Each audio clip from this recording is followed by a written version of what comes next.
Herkese merhabalar arkadaşlar. Örgü Trend YouTube kanalıma hoş geldiniz. Bugünkü videomda sizlere tığ işi örgü bebek battaniye modelinin yapılış aşamalarını anlatacağım. Çok harika ve kolay bir model oldu arkadaşlar. Çok da çabuk ilerliyor. Eminim sizler de kolaylıkla yapabilirsiniz. Şöyle bir ön çalışma hazırlamıştım. Bir gösterelim. 2 ip kullandım. 2 renk kullandım arkadaşlar. Dilerseniz hep birlikte başlayalım. Ben anlatırken mavi ve beyaz kullanacağım.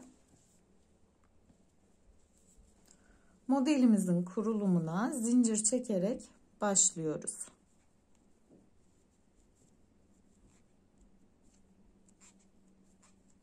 Herhangi bir zincir sayısı yok. İstediğiniz uzunluğa gelinceye kadar zincirlerimizi çekelim arkadaşlar.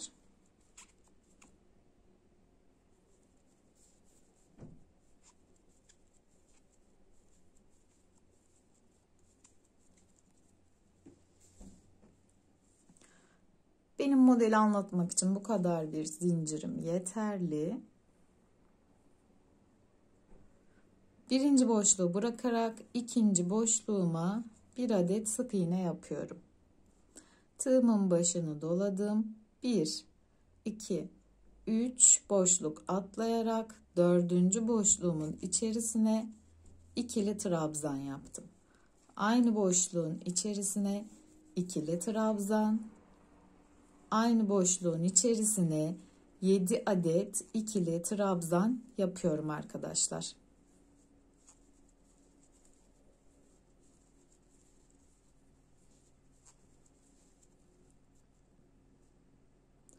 Yedi adet trabzanımı yaptım.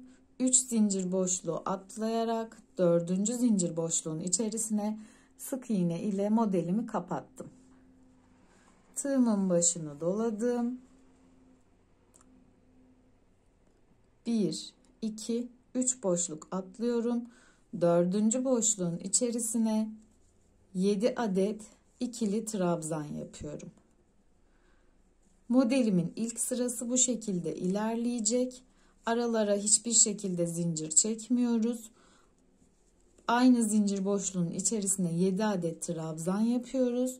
4 boşluk atlayarak sık iğne ile kapatıyoruz.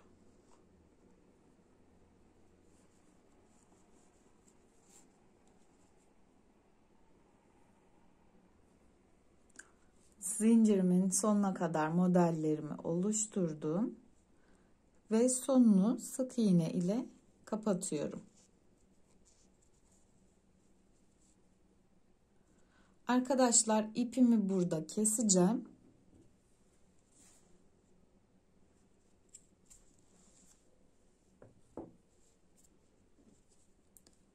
Şimdi beyaz ipimi başlarken sağdan başlayacağım arkadaşlar. Bu modele daima sağdan başlayacağız. Çünkü ipi kopartmadan geri döndüğümüz zaman modelimiz ters oluşuyor. Bu şekilde yapacağız. Beyaz ipimi aldım. Şu ilk başta bir sık iğne yapmıştım arkadaşlar. Beyaz ipimi oraya sabitledim. 3 zincir çektim. Tığımın başını doladım. Aynı boşluğun içerisine 4 ilmek alarak arkadaşlar dörtlü fıstık oluşturacağım. Fıstığımı kapattım. Şu bir ilmek kaldı. İkisini de birlikte kapattım.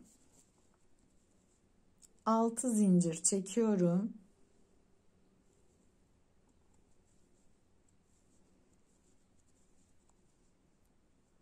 Tığımın başını doladım. Şu aralara sık iğne yapmıştık arkadaşlar. O sık iğne boşluğunun içerisine dörtlü fıstık yapacağım.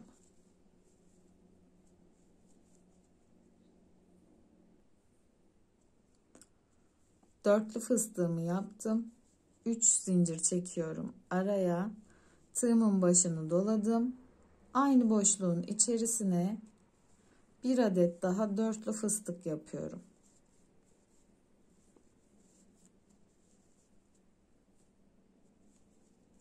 Ve kapattım. Başlarken tekli fıstığımdı. araya ikili fıstık yaptım. 6 adet zincir çekiyorum. Tığımın başını doladım. Bu aradaki sık iğne boşluğunun içerisine dörtlü fıstık yapacağım.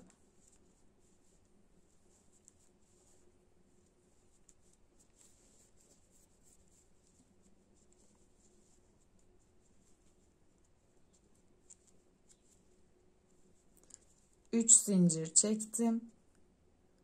Yanındaki boşluğumun içerisine aynı şekilde dörtlü fıstık yapacağım arkadaşlar.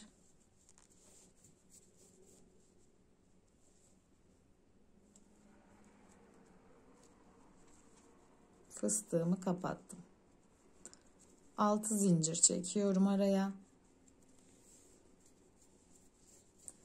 Bir sonraki sık iğne boşluğunun içerisine aynı şekilde fıstığımı yapıyorum.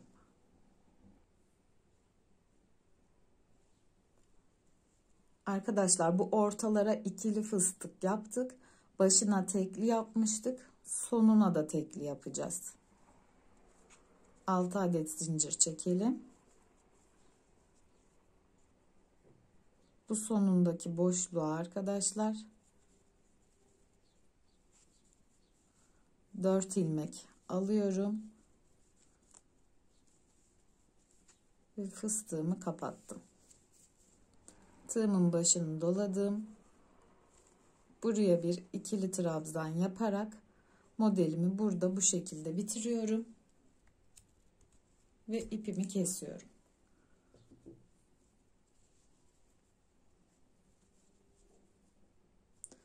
Şimdi tekrar mavi ipimizi alıyoruz arkadaşlar.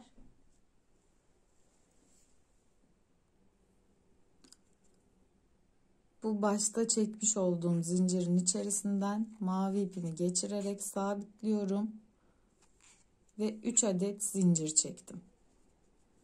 Tığımın başını doladım. Buradaki boşluğun içerisine ikili trabzan yaptım. 2 adet ikili trabzan yaptım. Arkadaşlar bakın burada 7 adet trabzanımız vardı. Tam ortasına yani 4. trabzanın tepesinden sık iğne ile kapattım. Tığımın başını doladım. Bu boşluğun içerisine 7 adet ikili trabzan yapıyorum.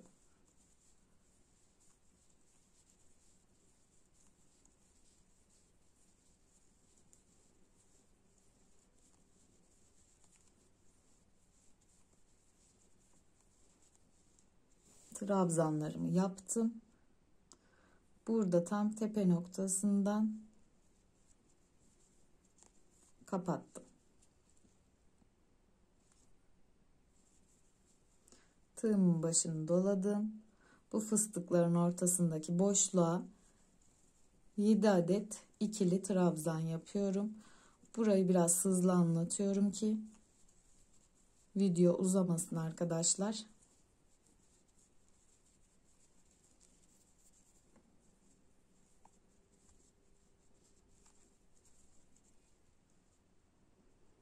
Ve tepe noktasına sık iğne ile kapattım. Sonuna geldim. Sonuna ise modelimi yarım olarak yapacağım. Bu en sonki boşluğum arkadaşlar.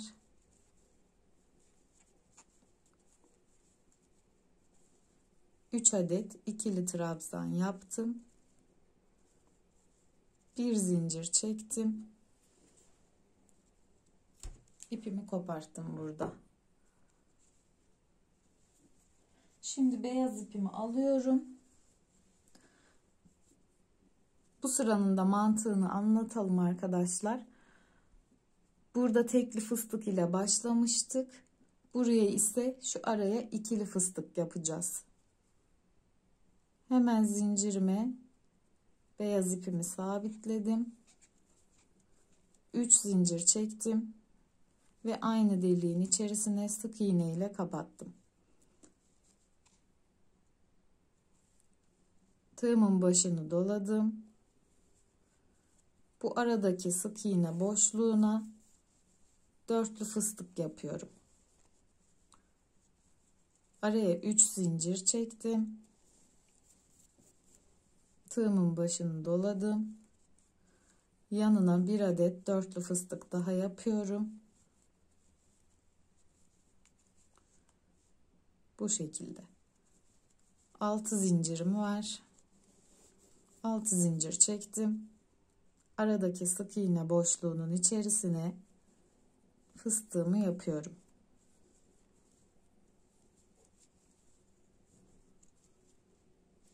Bu şekilde arkadaşlar. Şu boşluklara da yapalım ve gelelim.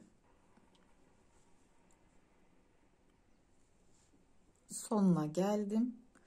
Bu sonunda hiçbir işlem yapmadan sık iğne ile kapattım. Bir zincir çekerek ipimi burada kestim.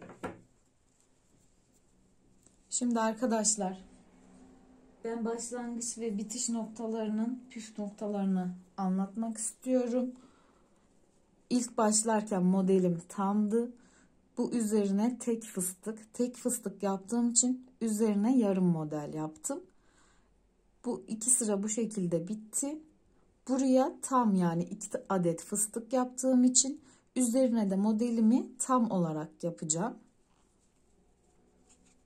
Buraya ipimizi sabitledik. 3 zincir çekerek bu başlangıcını sık iğne ile kapatalım. Tığımın başını doladım. Hemen ikili fıstığın üzerine 7 adet trabzanımı yapıyorum.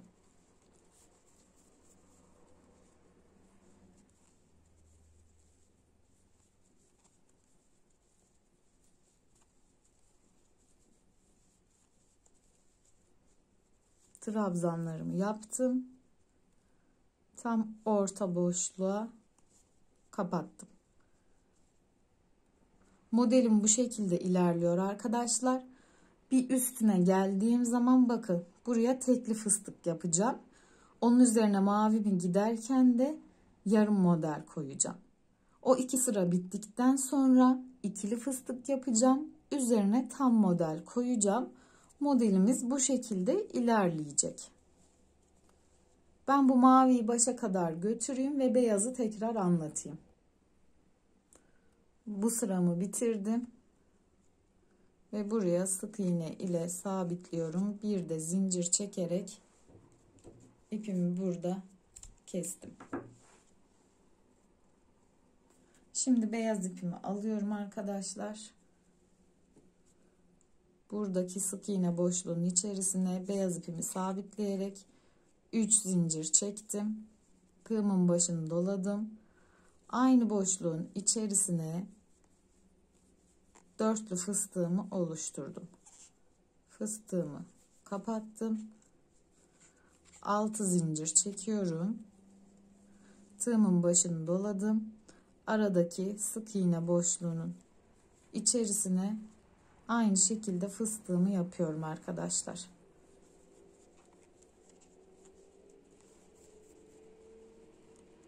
Üç zincir çektim. Tığımın başını doladım.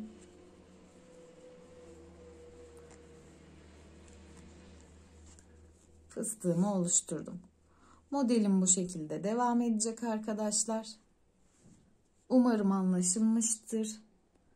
Şimdi bu tekli fıstık olduğu için bunun üzerine mavi ile şu şekilde yarım model yapacağım.